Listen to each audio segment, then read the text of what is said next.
Today on Life at the House, we're in the bathroom. One of the most annoying things in the world is when your toilet won't stop running or it's just not refilling properly. Well, easy fix. Today I'm going to show you how to install a toilet fill valve. Check it out. Alright, first step, what we're going to do is turn off the water down at the base of the toilet, and then we're going to empty the water out of the tank. Okay, when you're flushing the toilet, what you want to do is hold this down until you don't hear any more water.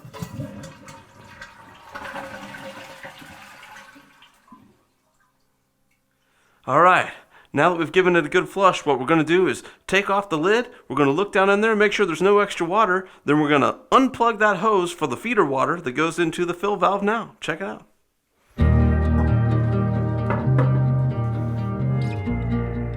Next step, detach the refill hose.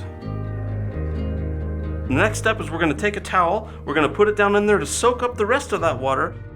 That way when we detach the feeder hose, we don't have any water leak out of that little hole and get all over the floor. Check it out.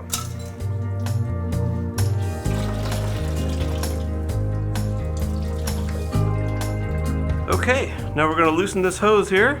This is the main hose. Feeds the water in.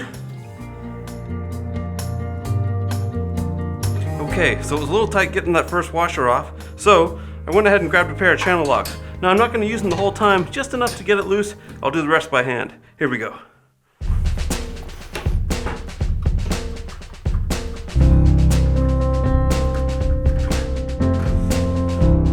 Alright, we got it out. Now it's time to get the new one in. Come on. Let's open this up and see what's in the box.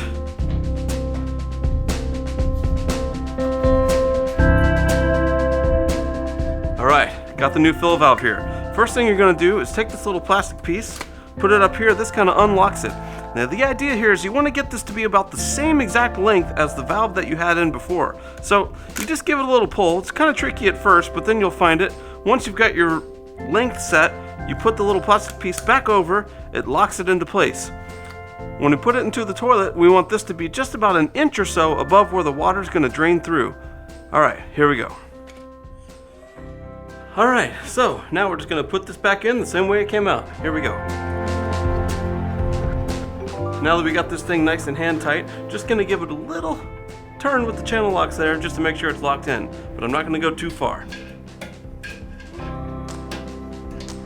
Now we're going to reconnect the main water supply.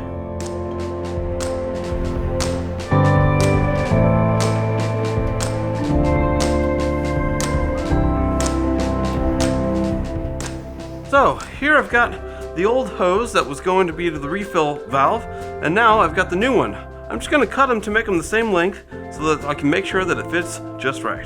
Here we go. There's just a little nozzle on the side here. We'll just attach this right here. Just kind of push it on. Then you're going to take this, put it into the feeder.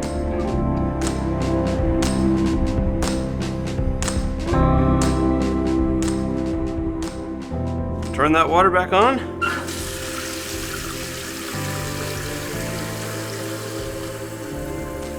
Now this floater is going to float up as soon as that water pushes it up. And we don't want it to fill up past the top of this brim. If it does, we need to adjust the height of our floater using this screw right here. Counterclockwise is less water in the tank. Clockwise is more water in the tank. Now, I can see here that I've got my floater set too high because it's draining into there. So I need to use this little screw here and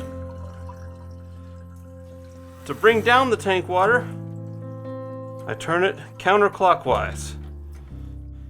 So now to test it, I'm going to flush it and then see how much it fills up. Here we go.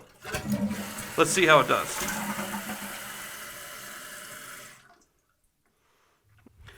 Alright, I think that's about perfect. It's a fun little project.